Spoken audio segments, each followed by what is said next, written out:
What's up, everybody? Derek Anderson, the DA, and man, I don't know how I missed this particular story. This thing has been out for a couple of days now, but yeah, this is this story was very, very interesting and eye-opening, and how the showrunners are taking all of the negative feedback that they're receiving about their show, The Rings of Power. Both of them had comments to say. And yeah, this was just a very interesting story. And I always like to hear from like the showrunners, the directors, the actors, the writers, when they're getting a lot of negative press, when especially the showrunners, because you generally don't hear a lot from them. But when you hear from them, it's always interesting to kind of see where their head's at, because that kind of tells you what kind of creatives they are, right? Like, I write books. You guys can see my books. They're in the description of every video that I make. And I've gotten negative feedback on my books. I've gotten people say, hey man, this isn't really good. I didn't like this particular character. I think you should have did something different with this person, or the story moved too slow in this part. I liked it better here. You take the positive and the negative, the good and the bad. That's what you have to do as somebody that writes and creates something. You got to listen to the fans, right? You got to listen to the people that are giving you feedback, because that just helps you improve as a creative. So I was interested to see what these guys had to say, and holy smokes, man, they just don't understand. Let's go ahead and just jump right to it. I'm not going to read through most of this article, because it's really just talking about the production quality and everything that's been going on with, the Rings of Power, and especially with starting off season 2. It's really important to see how they're taking this feedback leading into their production of season 2. Let's go ahead and check it out. And it says the 2 first-time showrunners who landed TV's biggest series give THR a behind-the-scenes tour as they navigate challenges even scarier than Mordor, from patently evil online trolling to massive industry expectations. Yeah, when you give somebody $1 billion and say, hey, go make us a couple of seasons of a show, yeah, it's going to be some massive expectations, and I don't think these guys are up to the task whatsoever. But let's jump right to the part where he's talking about what's going on with the online backlash. Now, this is about halfway through the article. It says here, while Amazon could easily survive if Rings were to somehow collapse like the Tower of Barad-dûr, industry insiders say its studio arguably couldn't. They compared the studio's bet on Tolkien to New Line famously gambling its existence on Jackson's movie trilogy 2 days ago. Show's very important to them. Basically, you're saying that, yeah, they got to win. It has to be a win, right? Because if it's not, Amazon Studios might be done for. It says here, strategically in a market where there's contraction at many of their competitors, Netflix and HBO Max kind of scaling back their productions. They're basically saying, yeah, we can expand, we can blow up, we can go bigger if this thing wins. As one insider puts it, it's too big to lose. Yet, Amazon has long known they were in for a rather bumpy series takeoff. They saw Tolkien fans slamming the Rings of Power online before a frame had been released. We saw it all coming. There were no surprises, she said. And this is the top dog, Salki. Having insight into our global audience, we also have insight into the darker sides of how people can manipulate reviews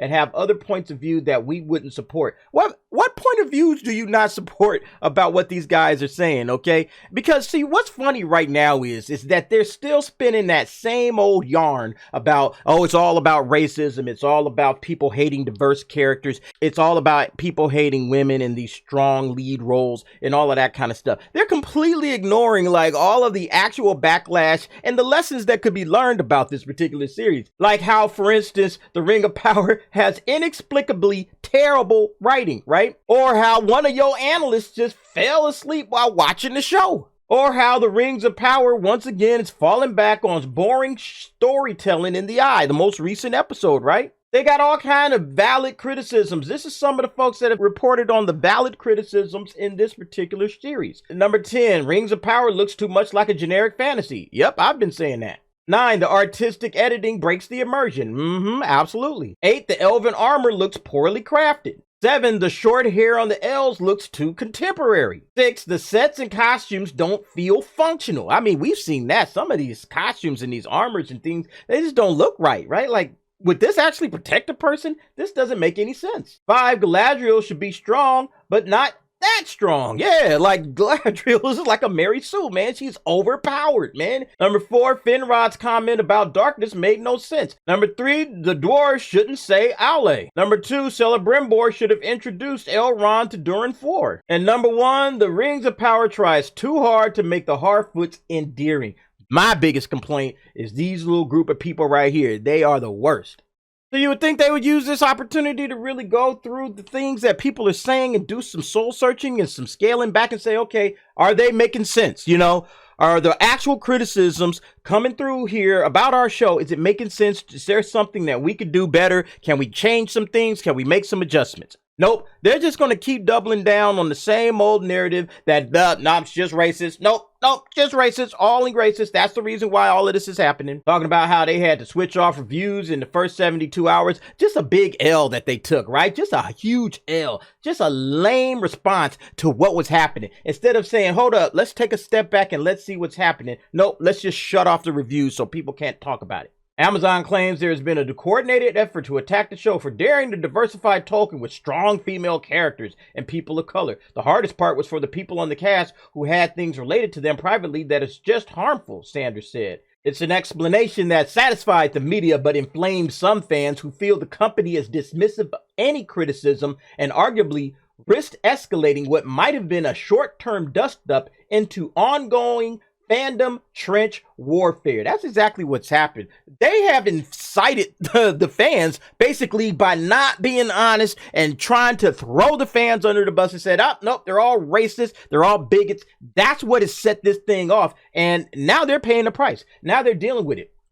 As one wrote, I'm tired of the constant medium harangues from Amazon that if you don't like the show, you're racist. Many point out HBO's House of the Dragon, I have said this so many times, faced similar trolling for its diversity moves, yet its audience scores weren't impacted because it's a good show, okay? That's the reason why the audience's scores haven't been impacted. It's actually a good show, okay? Well written, well directed, well acted. They got the character building in there. Everybody's doing a phenomenal job with that show, okay? So yeah, that's the reason why nobody has said anything. But here comes the excuses once again.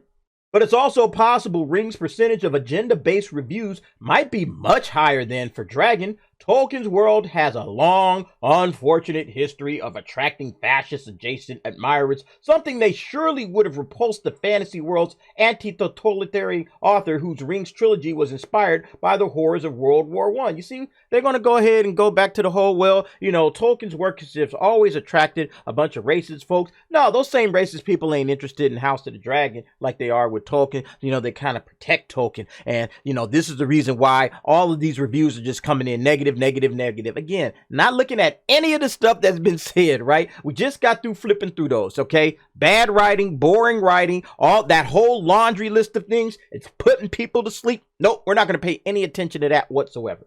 Italy's new elected far-right nationalist leader, Giorgia Meloni, for example, has been an outspoken Tolkien fan unhelpfully. I don't even know what that has to do with the topic at hand. It's stupid. Or take this fan's complaint. A Tolkien adaptation is a new age, politically correct, girl power, garbage version of fantasy that's raping the text. That sounds like what's being populating Rotten Tomatoes and IMDb right now, but it was actually quoted in Wired magazine in 2001 for a story about Tolkien's fandom reaction to Jackson's The Fellowship of the Ring. You see, this is the disingenuous garbage here, okay? Because, yeah, you could try to say, well, this is just the same stuff that was happening back with the Peter Jackson trilogy. It's no different. People were saying this stuff back then. They're saying it now. It's all the same. Yeah, there's a big difference, though, folks. Yeah, because, see, this is the actual audience score from The Fellowship of the Ring, right, back in 2001. Here's the actual audience score there, and here's the audience score for Rings of Power. You see the difference there, Amazon and Hollywood Reporter? Do you see the difference? Look at that, 38%. Oh, to what? 95%. 38, 95. 38, 95. Different. You see the difference? You see what I'm saying? You can't try to equate what happened back in 2001 with this crap today. Sheesh. But now we get to the big picture. Now we get to the big one. Payne looks particularly distressed by the topic. The spirit of Tolkien is about disparate peoples who don't trust one another and look different from one another, finding common ground in friendship and accomplishing big things, he says. That's the spirit we tried to inculcate into every single comma and period in the show. That this aspiration would be offensive to people and enrage them. It's very hard for us to understand. What are they protecting? I don't see how people who are saying these things think they are fighting for good. There's a line in episode 7 where Galadriel says every war is fought from without and within. Even if you're fighting for something you think is good, if you do something worse in that fight, then you become evil. Ooh, listen to that, man. Evil, right? I don't see how people who are saying these things think that they're fighting for good. It's patently evil. So he's saying basically, when you criticize what they're doing, okay, when you have criticisms, okay, now we just went through it. We just read everything that these guys just got through saying, all right? So this is the topic at hand, all right? Now we just got through reading this part right here, right? You know, where the guy is saying, hey, I'm tired of the constant media harangues from Amazon that you don't love the show, you're just racist, okay? Patently evil, folks, okay? Patently evil. All right, they're going there with it, right? So now they're basically calling you an evil bastard. You're evil. You evil son of a bitch. You hate our show that much that you would criticize it, okay? And you would call these people evil just because they don't like something that you've done. This is where Hollywood is really going to step into it, and they're not going to like what they're stepped into, because you're just going to incite the fans to basically get your ass up out of there, okay? I mean, you calling fans of the show, and not just fans of the show, you calling fans of Tolkien evil, and you think that you're going to continue to produce a show? You're calling fans of Tolkien's work evil. You know, the people that are commenting on this, that's who your audience should be, okay? You should be trying to, yeah, hey, you guys, let's all bring it in, okay? What are we doing wrong? Let's work to fix it, okay? Let's try to make season 2 even better. You know, we're just starting to shoot. We're just starting to get this thing going. Hey, maybe we got to get a couple of, you know, script doctors to come in here and give the script some life, you know, punch it up, make it a little bit better. I don't know. But sitting here and just basically saying, well, the fans are evil and this, that's that. I mean, you're just like asking for it at this point. This is absolutely insane. I can't believe he said this. I cannot believe this guy said this about the people who are commenting on his show. Okay? That's unreal. And then it goes into the whole Nielsen ratings thing that released. Now, this was released, and then, of course, following that, we had that article where the guy was saying, hey, man, I fell asleep. I don't know what was going on, but I fell asleep during these episodes. And it doesn't cover episodes 3, 4, 5, 6, and so on. It's only talking about episodes 1 and 2, these particular ratings. So it doesn't help. We need to see the full ratings, the viewership numbers. HBO has no problem putting that information out every single week for House of the Dragon. For some reason, Rings of Power can't do the same. But nevertheless, going in and calling the fans evil, what does this mean? It was never about the critics. It's all about consumers, the insider says. All Jeff cares about is consumer obsession. If you look at the history of Amazon, every division lived and died based on that. Dragon matters because all of a sudden there's a benchmark. It is their closest comp to success. When they saw Dragon grew in its second episode and brought in 20 million viewers, they were shitting their pants. They understand this, that this particular show ain't getting it done. They understand it. They're talking about it in the halls of Amazon. Even if these writers and these studio executives won't admit to it, they're talking about it, okay? Amazon would not certainly comment on that depiction. Of course not. They're not going to talk about that, all right? They're not going to talk about that. They got to make this thing seem good. No matter what's going on in reality, they have to make this show seem like it's doing great numbers and all of that. Then it goes back to the showrunners for Payne and McKay. Dragon is a wearisome topic. They were making rings for years before HBO declared this March that its Thrones prequel was going to debut 2 weeks before their show. Suddenly, the media and fandom world wouldn't start talking about dragons versus rings because, let's face it, everyone loves a fight. It dominates the narrative of how it's received, McKay says, but it was not at all a part of the narrative and how our show was conceived. Hopefully, we're competing against ourselves.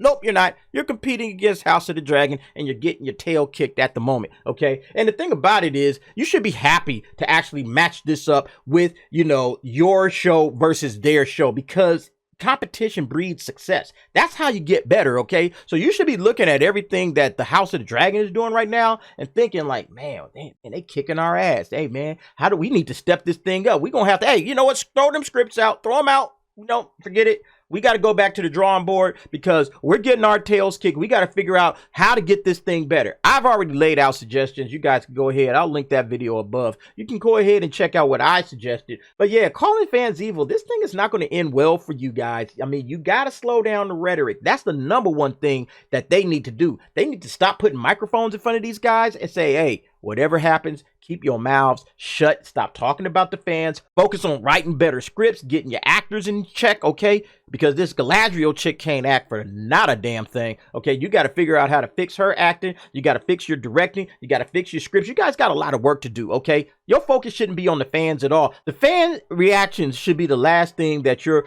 thinking about, at least from the standpoint of what they're saying. You need to be figuring out, okay, how do we get better fan reactions? You know, that's what you should be thinking about. How do we make the fans, you know, turn a corner? All right. But I don't think these guys are up to the task. Like I said, they probably need to give these dudes the boot and go on and move on. But anyway, folks, what do you think about this whole situation? Man, telling the fans that they're evil is probably the dumbest move I've seen from a show in years. And I mean absolute years. Marvel don't even have the guts to do that. They poke fun at the fans and make fun of them or try to, you know, cry foul. But I have yet to hear somebody say those people are evil. I mean, unbelievable. But go ahead, folks. Let me know what you think in the comments below. And thanks for watching. See you next time.